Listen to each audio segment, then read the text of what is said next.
ಈ ಅರ್ಜೆಂಟ್ ಏನಿದೆ? ತಮಿಳುನಾಡು ಹಾಗೆ ನಡೀತಾ ಇದೆ ನೋಡಿ, ತಮಿಳುನಾಡಿನಲ್ಲಿ ಮತ್ತು ಕೇರಳನಲ್ಲಿ ವಿಭಿನ್ನವಾದಂಥ ಪರಿಸ್ಥಿತಿಗಳಿವೆ. ತಮಿಳುನಾಡಿನಲ್ಲಿ ಇನ್ನೂ ಒಂದು ಪಕ್ಷಕ್ಕೆ ಸಂಪೂರ್ಣವಾದಂಥ ಮೆಜಾರಿಟಿ ಸಿಕ್ಕಿಲ್ಲ. ಕೇರಳನಲ್ಲಿ UDFಗೆ ಭಾಳ ಸ್ಪಷ್ಟವಾದಂಥ ಇದೆ. ಕೇರಳನಲ್ಲಿ ಆಗಲೇ ನಮ್ಮ ವರಿಷ್ಠರು ಹೋಗಿ ಎಲ್ಲ ಶಾಸಕರನ್ನು ಮಾತನಾಡಿ ಅವ್ರ ಅಭಿಪ್ರಾಯನ ಸಂಗ್ರಹಣೆ ಮಾಡಿ ಇವತ್ತು AICC ಅಧ್ಯಕ್ಷರಿಗೆ ಮತ್ತು ರಾಹುಲ್ ಗಾಂಧಿ ಅವರಿಗೆ ಒಪ್ಪಿಸ್ತಾ ಇದ್ದಾರೆ. ಇವತ್ತು ಸಂಜೆ ಅಥವಾ ನಾಳೆನಲ್ಲಿ ತೀರ್ಮಾನ ಆಗುತ್ತೆ. ಅದರಲ್ಲಿ ಯಾವುದೇ ರೀತಿಯಾದಂಥ ಗೊಂದಲ ಇಲ್ಲ. ಆನ್ಲೈನ್ ರೆಸಲ್ಯೂಷನ್ನು ಮಾಡಿ ಕಳಿಸಿದ್ದಾರೆ ಕೇರಳ PCCದವರು. ಹೈಕಮಾಂಡ್ ಏನು ತೀರ್ಮಾನ ಮಾಡ್ತಾರೆ ಅದಕ್ಕೆ ನಾವು ಭದ್ರಾಗಿರ್ತೇವೆ ಅಂತ ಹೇಳಿದ್ದಾರೆ. ತಮಿಳ್ನಾಡುದು ಗವರ್ನರ್ ಅವರು ಸ್ವಲ್ಪ ಅಡ್ಡಿಪಡಿಸ್ತಾ ಇದ್ದಾರೆ ಅಂತ ಮೇಲ್ನೋಟಕ್ಕೆ ಕಾಣಿಸ್ತಾ ಇದೆ. ಏನೇ ಇದ್ರೂ ಕೂಡ ಎಲ್ಲರೂ ಕೂಡ ಸಂವಿಧಾನವನ್ನು ಪಾಲನೆ ಮಾಡಬೇಕಾಗ್ತದೆ, ಕಾನೂನನ್ನು ಪಾಲನೆ ಮಾಡಬೇಕಾಗ್ತದೆ. ಬೇರೆ ರಾಜ್ಯಗಳಲ್ಲಿ ಎಲ್ಲಿ ಹೇಗೆ ಅವಕಾಶ ಕೊಟ್ಟಿದೆ, majority is not proved in the governor's house, it is proved in the floor of the legislative house. So ಅದಕ್ಕೆ ಅವಕಾಶ ಮಾಡಿಕೊಡ್ಬೇಕು. ಅಲ್ಲಿ ಪ್ರೂವ್ ಮಾಡೋಕ್ಕಾಗಿಲ್ಲ ಅಂದರೆ ಅದು ಬೇರೆ ವಿಚಾರ. ಆದರೆ ನೀವು ಇಷ್ಟೇ ಸಿಗ್ನೇಚರ್ ತೊಗೊಂಡು ಬನ್ನಿ, ಹೀಗೆ ಮಾಡಿ ಹಾಗೆ ಮಾಡಿ ಅಂತ ಇಲ್ಲ. He is claimed that he has the numbers, he will form the government ಅಂತ. ಅದು ಫ್ಲೋರ್ ಟೆಸ್ಟಲ್ಲಿ ಗೊತ್ತಾಗುತ್ತೆ. ಅದು ಸಂವಿಧಾನದ ನಿಯಮಗಳನ್ನು ಉಲ್ಲಂಘನೆ ಮಾಡ್ತಾ ಇದ್ದಾರೆ. ನೋಡಿ, ನಾನು ಭಾಳ ಸ್ಪಷ್ಟವಾಗಿ ನಿನ್ನೆನೂ ಕೂಡ ಹೇಳಿದ್ದೀನಿ, ಕಳೆದ ಒಂದು ದಶಕದಿಂದ ಗವರ್ನರ್ನ ಕಚೇರಿಗಳಿರ್ಬೋದು ಅಥವಾ ಗವರ್ನರ್ಗಳಿಗಿರ್ಬೋದು BJP ಕಾರ್ಯಕರ್ತರಾಗಿ, RSS ಕಾರ್ಯಕರ್ತರಾಗಿ, ಕೇಶವ್ ಕೃಪಾ ಆಗಿ BJP ಕಚೇರಿಯಾಗಿ ಯೂಸ್ ಮಾಡ್ತಾ ಇದ್ದಾರೆ. ಇಲ್ಲಿ ಕರ್ನಾಟಕದಲ್ಲೂ ತಾವು ನೋಡಿದ್ದೀರಾ, ತಮಿಳ್ನಾಡಿನಲ್ಲಿ ಹಿಂದೆ ನೋಡಿದ್ದೀರಾ, ವೆಸ್ಟ್ ಬೆಂಗಾಲಲ್ಲಿ ನೋಡಿದ್ದೀರಾ, ಕೇರಳದಲ್ಲಿ ನೋಡಿದ್ದೀರಾ, ಮಹಾರಾಷ್ಟ್ರದಲ್ಲಿ ನೋಡಿದ್ದೀರಾ. ಬೆಳಗಿನ ಜಾವ 5 ಗಂಟೆಗೆ ಮಹಾರಾಷ್ಟ್ರದಲ್ಲಿ ಮುಖ್ಯಮಂತ್ರಿಗಳಿಗೆ ಪ್ರಮಾಣ ವಚನ ಸ್ವೀಕಾರ ಮಾಡಿದ್ರಲ್ಲ, ಅವಾಗ ಎಷ್ಟು ಸಿಗ್ನೇಚರ್ ತೊಗೊಂಡಿದ್ರಪ್ಪ? ಮತ್ತು ಯಾವ ರೀತಿ ತಮಿಳ್ನಾಡಿನಲ್ಲಿ ಗವರ್ನರ್ಸ್ ಎಷ್ಟು ಸರಿ ವಾಕೌಟ್ ಮಾಡಿದ್ದಾರೆ? 3-4 ಸರಿ ಗವರ್ನರ್ ಸ್ಪೀಚಿಂದ ವಾಕೌಟ್ ಮಾಡಿದ್ದಾರೆ. ಕೇರಳನಲ್ಲೂ ಕೂಡ ಅನಾವಶ್ಯಕವಾಗಿ ಗೊಂದಲಗಳನ್ನು ಸೃಷ್ಟಿ ಮಾಡಿದ್ದಾರೆ. ಬೆಂಗಾಲ್ನಲ್ಲೂ ಮೊನ್ನೆ ಚುನಾವಣೆಯಲ್ಲಿ ಅಡಚಣೆ ಮಾಡಿದ್ದಾರೆ. ಸೊ ಇದು ಒಂದು ಹೊಸ ಪ್ರವೃತ್ತಿ ಬೆಳೆಸ್ತಾ ಇದ್ದಾರೆ. Governors are the state head of state constitutional heads, they are not above constitution. ಅಲ್ಲಿ ಕೇಂದ್ರದ ಒತ್ತಡದ ಮೇಲೆ ಏನಾದರೂ BJP ಕಚೇರಿಗಳಾಗಿವೆ ಅಂದರೆ ಇನ್ಯಾರು ಒತ್ತಡ ಇರ್ತದೆ? ಅವರು ಏನು ಕೇಸರಿ ಶಾಲ್ ಹಾಕೋದು ಒಂದು ಬಾಕಿ ಅಷ್ಟೇ ಕೆಲವು ಜನ. ನಿಮ್ಮ ಸಂವಿಧಾನದ ಹುದ್ದೆಗಳನ್ನು ದುರುಪಯೋಗ ಪಡಿಸ್ಕೊಂಡು ರಾಜಕೀಯ ಮಾಡಂಗಿದ್ರೆ ನೀವು ಪಾಲಿಟಿಕ್ಸೇ ಜಾಯ್ನ್ ಆಗಿ. ಯಾಕೆ ಆ ಹುದ್ದೆಗೆ, ಆ ಸ್ಥಾನಮಾನಕ್ಕೆ ಅಗೌರವ ತರ್ತೀರಾ?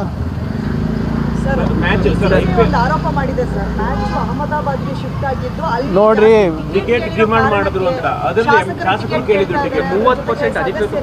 ನೋಡಿ, ಈಗ ಅಮಿತ್ ಶಾ ಅವರು ಮ್ಯಾಚ್ ನೋಡೋಕೆ ಹೋಗ್ತಾರಲ್ಲ, ದುಡ್ಡು ಕೊಟ್ಟು ಹೋಗ್ತಾರಾ, ಪುಕ್ಸಟ್ಟೆ ಹೋಗ್ತಾರ? ಅವರಿಗೆ ಆಹ್ವಾನ ಮಾಡಿರ್ತಾರಲ್ಲ. ಈಗ ಇದು ಶಾಸಕರು ಕೇಳಿದ್ದಾರೆ, ಏನು MP ಗಳು ಕೇಳಿದ್ದಾರೆ ಅಂತ ಎಲ್ಲ ಇಲ್ಲ. ಇದು ಯಾರು ಫಸ್ಟ್ ಪ್ರಸ್ತಾಪ ಯಾರು ಮಾಡಿದ್ದು? ಇಲ್ಲಿ ನಮ್ಮ ರಾಜ್ಯದಲ್ಲಿ ಸದನದಲ್ಲಿ ಯಾರು ಪ್ರಸ್ತಾಪ ಮಾಡಿದ್ದು? ಅಶೋಕ್ ಅವ್ರು ಮಾಡಿದ್ದು, ವಿರೋಧ ಪಕ್ಷದ ನಾಯಕರು ಮಾಡಿದ್ದು.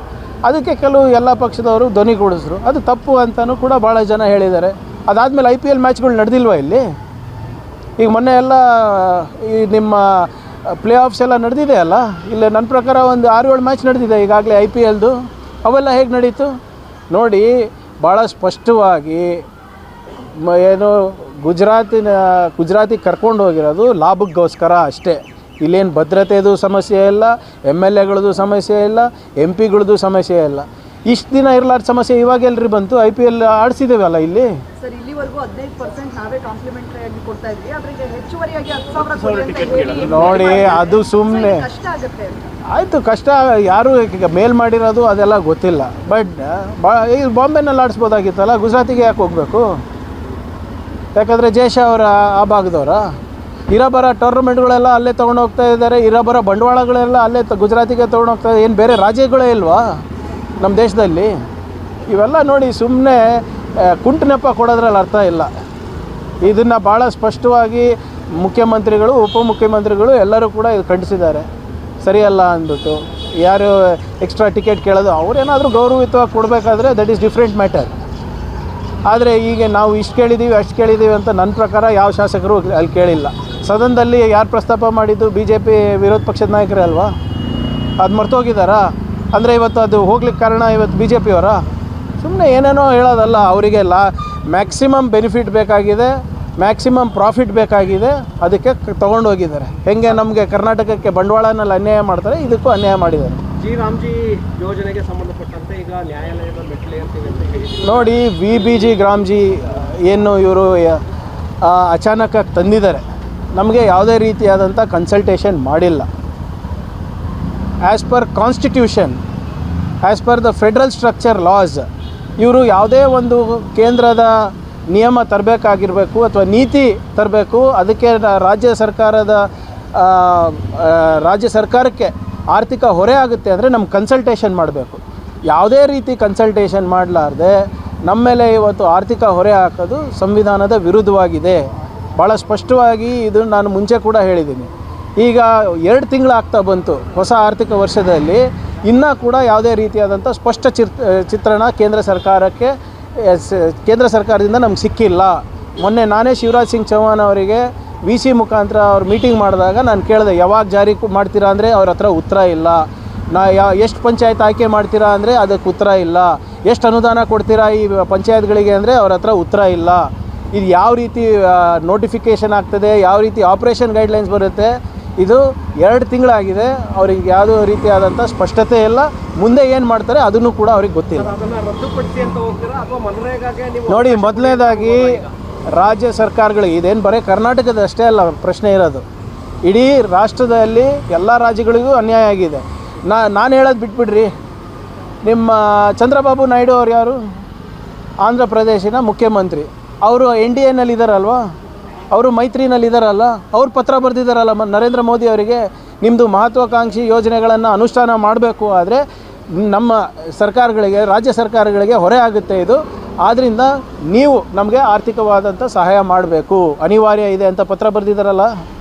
ನಾನು ಹೇಳ್ತಾ ಇಲ್ಲ, ಅವ್ರ ಮೈತ್ರಿ ಸರ್ಕಾರದ ಸೀನಿಯರ್ ಮೆಂಬರ್ ಹೇಳ್ತಾರೆ, ಅದ್ರ ಮುಖ್ಯಮಂತ್ರಿ ಹೇಳ್ತಾರೆ. ಅದಕ್ಕೇನು ಉತ್ತರ ಇದೆ ಇವ್ರ ಹತ್ರ? ಇನ್ನೂ ಆಪ್ರೇಷನ್ ಗೈಡ್ಲೈನ್ಸ್ ಇಲ್ಲ, ಏನು ಮಾಡ್ತಾರಂತ ಗೊತ್ತಿಲ್ಲ, ನೀಲಿ ನಕ್ಷೆ ಇಲ್ಲ. ಒಟ್ಟು ಗ್ರಾಮೀಣ ಜನರ ಬದುಕನ್ನು ಇವರು ಸಂಪೂರ್ಣವಾಗಿ ಕಸ್ಕೋಬೇಕು ಅಂತ ಇದ್ದಾರೆ ಅಷ್ಟೇ. ಉತ್ತರ ಕರ್ನಾಟಕ ಭಾಗದಲ್ಲಿ ಕುಡಿಯುವ ನೀರಿನ ಸಮಸ್ಯೆ ಈಗ ಹೆಚ್ಚಾಗ್ತಾ ಇದೆ ಅಂತ ನೋಡಿ, ನಾನು ಹೇಳ್ದಂಗೆ ಈ ಸರಿ ಹವಾಮಾನದ ಏರ್ಪೇರಿಂದ ಸಾಕಷ್ಟು ಅನಾನುಕೂಲ ಆಗುತ್ತೆ.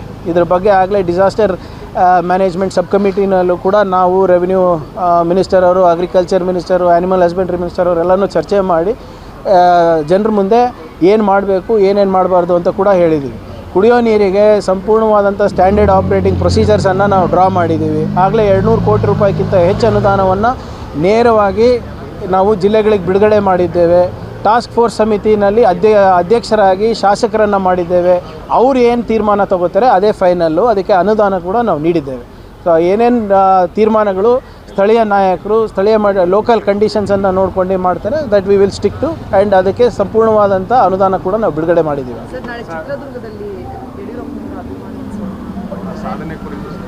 ಏನು ಮಾಡಿ, ಈಗ ಸೀನಿಯರ್ ಇದ್ದಾರೆ, ನಾನು ಮಾತನಾಡಬಾರ್ದು. ಅವ್ರ ಅಭಿಮಾನಿಗಳು ಮಾಡ್ತಾಯಿದ್ರೆ ನಮಗೇನು ತಕರಾರಿಲ್ಲ, ಮಾಡ್ಬೋದು ಅವ್ರವ್ರ ಅಭಿಮಾನಿಗಳೆಲ್ಲನ.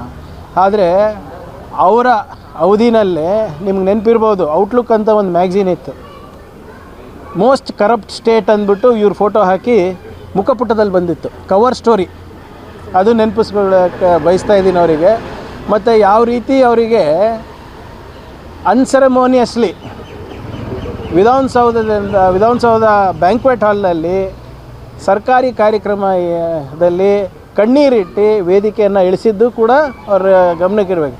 ಇದು ಅವರ ಅಭಿಮಾನೋತ್ಸವ ಅಲ್ಲ. ಪಾಪ ವಿಜೇಂದ್ರ ಅವರು ಎಲ್ಲ ಬೈ ಎಲೆಕ್ಷನ್ ಸೋಲ್ತಾ ಇದ್ದಾರೆ.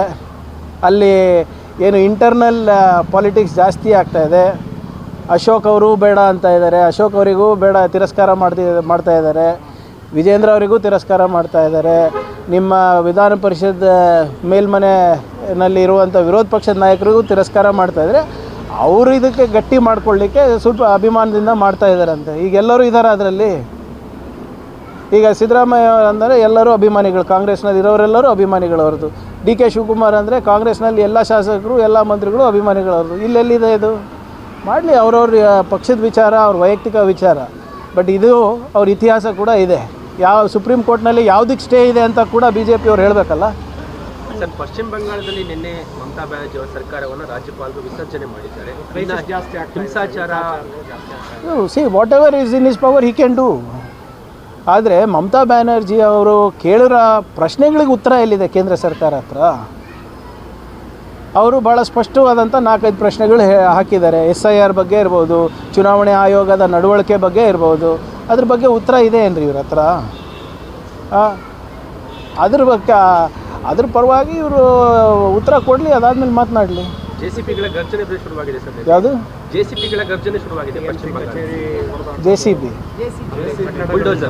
ಬುಲ್ಡೋಸರ್ ಯಾರು? ಯಾವುದಕ್ಕೆ? ಕಚೇರಿಗಳಿಗೆ? ಯಾವುದು? ಏನು ಅದ್ರ ಬಗ್ಗೆ? ಈಗ ನೋಡಿ ಇವರೇ, ಈಗ ಯಾರು ಸರ್ಕಾರ ಇರೋದ್ರಿ ವೆಸ್ಟ್ ಬೆಂಗಾಲಲ್ಲಿ? BJP ಅವ್ರದ್ದಲ್ವಾ? ಯಾರು ಹೋಗಿ ಅಲ್ಲಿ ದಿನ ಭಾಷಣ ಮಾಡ್ತಾಯಿದ್ರು? ಅಮಿತ್ ಶಾ ಅವರಲ್ವಾ? ಏನು ಮಾಡ್ತಾಯಿದ್ದಾರೆ ಅಮಿತ್ ಶಾ ಅವ್ರು? ಕತ್ತೆ ಕಾಯ್ತಾ ಇದ್ದಾರಾ?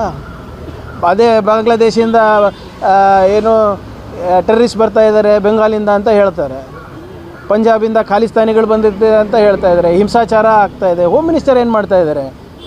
ಮಣಿಪುರ್ನಲ್ಲಿ ಇಷ್ಟೆಲ್ಲ ನಡೀತಾ ಇದೆಯಲ್ಲ 3 ವರ್ಷದಿಂದ, ಅಮಿತ್ ಶಾ ಅವರು ಅಸಮರ್ಥತೆಗೆ ಅದೇ ಸಾಕ್ಷಿಯಾಗಿದೆ. ಇದು ಅಲ್ಲಿ ನಡೀತಾ ಇರೋದು ಇವಾಗ ಬೆಂಗಾಲ್ನಲ್ಲಿ ನಡೀತಾ ಇದೆ.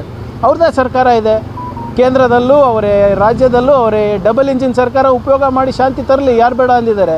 ಹಿಂಸಾಚಾರ ಮಾಡೋದು ಅವರೇ, ಬೆಂಕಿ ಹಚ್ಚೋದು ಅವರೇ, ಆರಿಸ್ಲಿಕ್ಕೂ ಆಗ್ತಾಯಿಲ್ಲ ಅವ್ರ ಕಡೆಯಿಂದ.